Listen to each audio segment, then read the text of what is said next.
So Ninja Turtles was big in our family, and Chris was just really into the Ninja Turtles, and they were, I don't know, they're 3 years apart, 3.5, and Jessica was like, he can't be a Ninja Turtle, he can't be a Ninja Turtle. Mom, you have to tell him he can't be a Ninja Turtle. And I was like trying to, let her be honest, like, okay, yeah, he can, but he's a child and he doesn't understand. Let him be a Ninja Turtle now. He can be that hero. At the same time, let him have his hopes and dreams of being a Ninja Turtle. So that's always been like a big story in our life, the Ninja Turtles. And then also that we called Chris King of the Little Kids because we lived in Bad Kitzingen in Germany.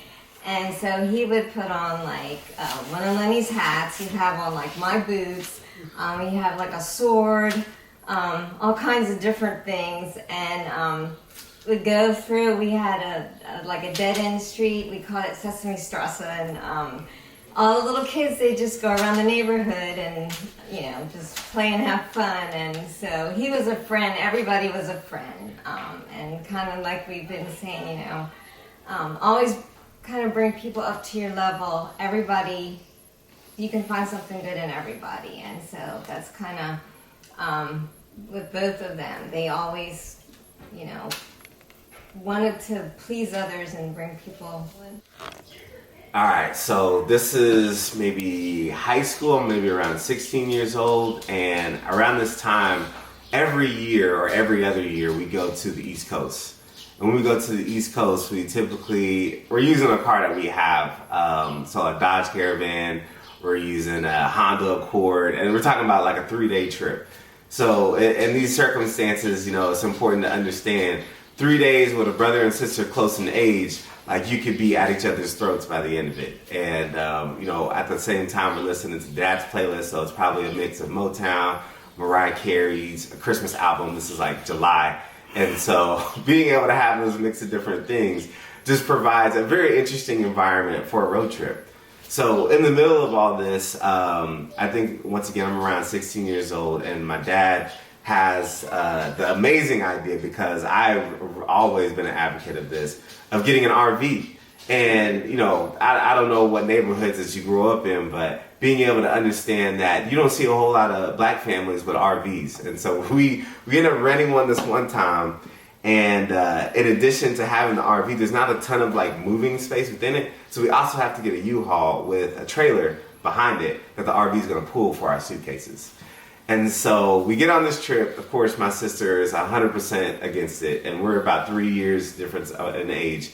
So, there's things that we definitely do not, agree on to be able to talk and hold a conversation for 5 minutes.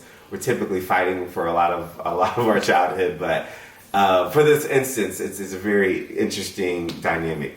We, out of a 3-day trip, we may make it 1 day.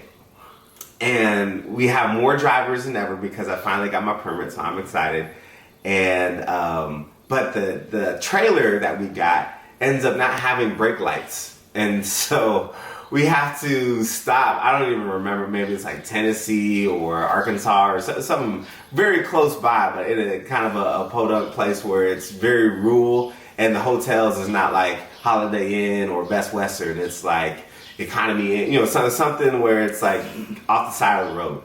So we get in there, and I just remember my sister's complete distaste for the room that we had. I mean, you might have thought it was like something off of like Dexter, like somebody got murdered in this room. There were still like fresh shoes in the hotel. There was poop in the toilet that hadn't been flushed yet. There was clothes in the closet. Like, did we take somebody else's room? Like, it was wild. But in that scenario, and in that instance, like, it was probably one of the most fun I've ever had with my family, just because like we're in the moment, you're in it. And most of the time we go all the way back to the East Coast, it's almost a disaster because we end up having to work so much and like having to make sure everything's in line and get the grandparents up to date on things and all that good stuff. So it's a lot of work, but in that traveling and in that instance of being together, once again, I think it was one of the last times that we all traveled as a unit, and we didn't get to our destination, but the amount of fun that we had to and fro is just one of my favorite memories. So we end up going to this hotel. I don't even think we stayed. I think we might have slept in the RV. I don't know. I honestly don't remember. I just remember my sisters just like, absolutely not. Like, I'll sleep outside. And so because of the trailer, we ended up having to turn around and go back home. But just once again, just one of the memories that we always had a unit. No matter what we went through, no matter what the scenario was, you know, we were always together. And being able to have that time, remember, you know, being able to talk to my mom back at the table, being able to have my dad coach me on how to drive the RV and how the wind is going to shift and all that, and then being able just to sit down with my sister and have finally agreed to one song on the radio that we could sit and enjoy for the duration of the trip. So very, very fond memories. Maybe one of the things that I always cherish, and that on top of all the other memories that I have, this one definitely stands up at the top. It's really funny that he is going into medicine now. You know, he should be the king of infection control, because as a kid he would wash his hands all the time, constantly. He was like the cleanest person, would wash his hands like 5 times in a row, wanted to make sure other people had washed their hands. Cleanliness was very important to him, so that was really funny. And certainly him and all of his figurines and wanting to be a Ninja Turtle. Ninja Turtles in Star Wars, I felt like, lasted for forever. I was like, surely at some point he's going to grow out of his love for Ninja Turtles and Star Wars, but I think he's still. Yeah, I was gonna say, did he ever grow out of it? I don't think he ever grew out of it. But yes, us arguing about him being a Ninja Turtle is always a funny memory. You were just telling him he's never gonna be a Ninja Turtle? Yeah, it's like, you can't be a Ninja Turtle. Like, it's not humanly possible for you to be a Ninja Turtle. He'd be like, I can be a Ninja Turtle. So he's always been very determined to be whatever it is that he puts his mind to. Another funny story that I have is, because we grew up with my dad in the military and we moved every 3 years, we could never get a dog or get a pet for the longest time. And it seemed like every single Christmas, Chris and I, there weren't a lot of things that we agreed on, but we always asked for a dog, and we never got one. So finally, like the summer before my senior year in high school, my parents decided we could get a dog. And the story's kind of sad now that I think about it. But so we get this dog, and we were so excited. We picked out this dog from, I think, like a shelter, and it was a puppy. We're running and playing with the dog, taking pictures of the dog, and literally the dog got sick that night. We both stayed up all night with the dog, and it just got sicker and sicker. And by like the second day that we had it, the dog died. And so Chris and I were devastated. You know, we're crying, my mom's crying, we're all so sad. And my dad gets the dog and puts it in a trash bag and says, well, we're taking the dog back to the shelter because she did us a favor, and we get our money back now, because at least if she was going to die, she did it within the time that we can get a refund. So, which you can always count on my dad to be practical and be the realist of the family. So, as sad and cool as it seemed, Sasha, that was the name of the dog, she did save us about $800. So I guess thank you, Sasha. looking back, and then we got another dog after that we had for a really long time. So I guess it kind of has a happy ending.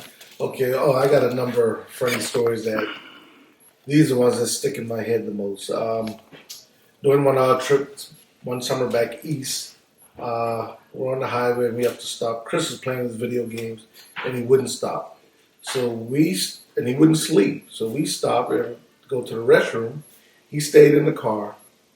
We come back to the car, we lock him in, and he's asleep. And when this guy sleeps, he won't wake up. So we're on the outside of the car shaking and taking it was funny, but it wasn't funny. We couldn't get him to wake up. The three of us are locked out of the car. It's hot in North Carolina somewhere. And he just wouldn't wake up. He finally woke up and looked at us like, why are y'all outside? And that's one. Another story was Jessica. Jessica got into a fight at school one day. This kind of led up to, she was frustrated. Somebody's picking on her. And they called me to the school, and I get there. Well, I missed the fight. Jessica's clothes are a little ruffled. And the next day, she's a hero. She beat up this girl, and the teacher gets a dislocated hip trying to separate this fight. And we go to church, and they call her Tyson. It was just unbelievable. And she was not the person that would fight, but right then I know if she got pushed, she'd push back. She played other things. Jessica played, what's this thing? Powder Puff. Yeah. And man, she was so psyched up for this thing. The game's at 6. I get home at about 3:34. And she's got eye black on, and she's got the mouthpiece, and we're at the house. And I was like, oh my God. So the game starts, and she is the fastest thing on the field. She takes a pitch and goes like 70 yards for a touchdown. Okay, so it gets called back on a penalty. They do the same play. She goes another 70 yards for another, long touchdown. Then later, she's just eating them up. So a girl goes to grab her flag and rips her shorts. And she keeps going in her underwear. And this game got so out of hand. And I'm like, oh gosh, my daughter's running in her underwear and panties are showing. This is high school. But she wasn't thinking about that. The thing was to score and win. Well, needless to say, I think that was the last year they had Powder Puff. That game got so rough and out of hand. So I think Chris spoke about the RV and stopping at the hotel. I won't go into that again, but that's pretty funny. You're going to talk about his broken leg and. That wasn't funny. It's funny. Okay, Chris is playing football and out to somewhere there. He gets hit, and he doesn't look too serious, but he's on the ground. So anyhow, comes out of the game, and he's limping, and we take him home, and we hit a bump, and he's, oh gosh, my leg. You're okay. So a week goes by, maybe a couple of days, and I get a call to the hospital. So I say, hey, come on, we'll get an X-ray of your leg. So I take him the X-ray. He gets the X-ray of his leg, and he's walking back. I go to radiology to look at the X-rays, and they said his femur's broken. And I'm like, where is he? He just left. And I run down the hall, and I said, stop. Don't move. Your leg's broken. So he had a broken femur. I was working in orthopedics at the time, and one surgeon, the MD, he said we need to put a rod in it. And the other surgeon, Dr. Ravazzi, I'll never forget, was the DO, and he said, no, I don't think we do. It's not malaligned and da-da-da. Put him on a long leg cast. So Chris was put in a long leg cast for about 6 to 8 weeks. So we go to a football game, and this other school is truncheon there. It was like 45-0. So he gets a piece of broken glass, and he's going to cut off the cast like he's going to save the day. That's one of his friends. Mr. McNeil, So Chris is trying to take his cast well, off. yeah, the girl comes in, Mr. McNeil, Chris is taking his cast off. I said, baby, you better be lucky you got that cast on. You're not getting drugged up there.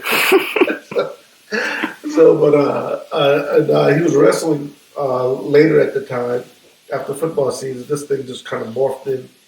And he went to wrestling practice every day, did push-ups. Of course, he couldn't move. He had this cast on his leg. But he went to practice every night, and that was, you can't play, but you need to go to practice. You're still part of the team. That was it. And then one other thing was we were, another one of our travels, it was pouring down raining. And I said, I can't see. Wipers are going crazy. It was raining that hard. And the little voice said, hey, let's pray. And I'm going to say God stopped the rain, or we drove out of the rain, whatever. And just the fact that his solution was to pray. And now I'll never forget that. Gosh, he and his sister is this is just wonderful. I'm listening to him speak a little while ago. Really, the things he remembers. You know, you think with so much going on in his life and her life, they forget those things. But I'm glad they remember. And I'm just proud to be their dad. God definitely blessed me with that.